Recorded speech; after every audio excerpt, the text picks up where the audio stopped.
Hello children of Standard 4. Today we are going to start up with the 7th chapter of our course. The name of the chapter is Subject and Predicate. Now before going to subject and predicate, we should understand what is a sentence. Here you can see it is written as a sentence is a group of words which makes complete sense. Means a sentence is a collection of many words which gives meaning.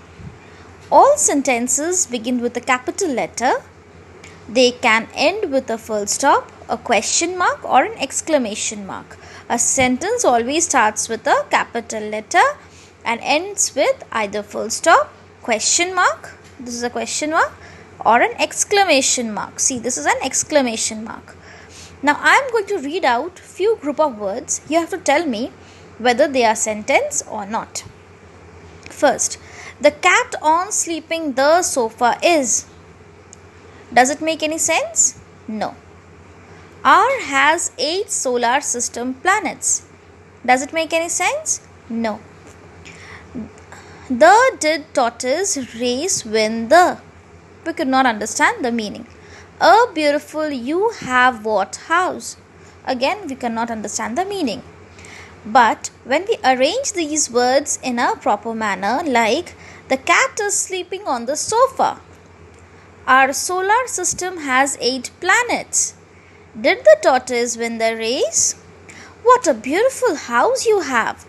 Now all these sentences, the collection of group of words which I have read, they have meaning and they are sentence. Why they are sentence? Because along with the meaning it contains, the beginning or the first alphabet is capital and it is ending either with a full stop, a question mark or an exclamation mark. That is why these are sentences. Now, coming to subject and predicate. What is a subject? Subject tells who or what the sentence is about. When you read a sentence, the question comes to your mind who or what the sentence is about. The answer which you get is the subject. A subject is the answer to who or what the sentence is about. Talking about predicate, it is the verb plus what the subject is doing.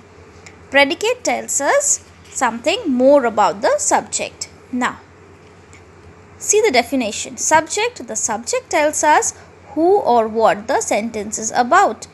Predicate, the predicate tells us something more about the subject. Remember, predicate tells us something more about the subject.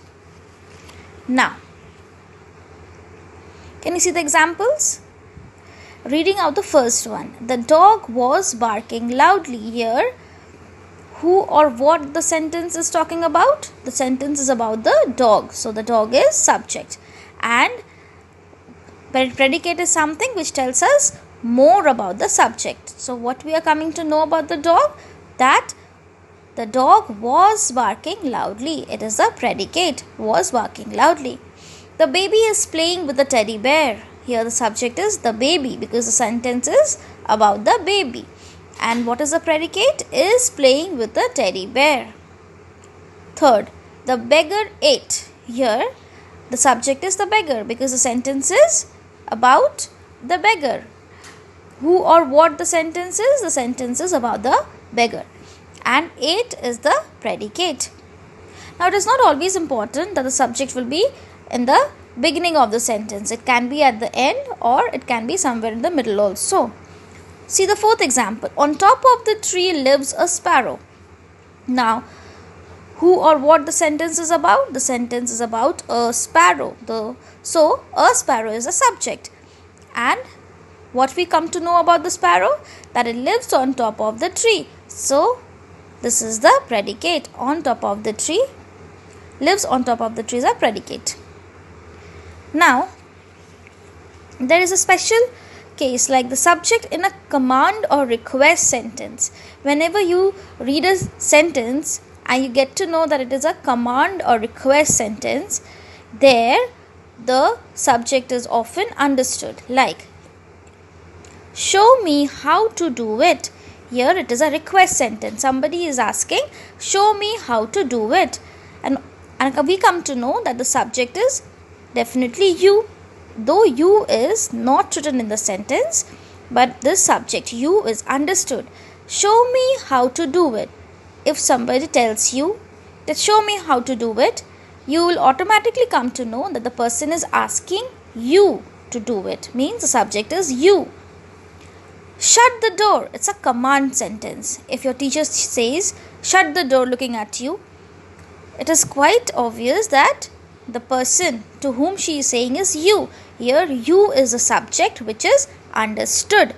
So in command or request sentences, the subject you is often understood and not stated. Means it is not written, but that you subject is understood. Now children, when you are writing this chapter in your copy, you will write down the definition from your book. Here also I have written the same definition. You can write it from here or from your book. You will write down the sentence and you will write down the examples, and after that after writing about sentence, you will write the definition of subject and predicate, and you will write the example also.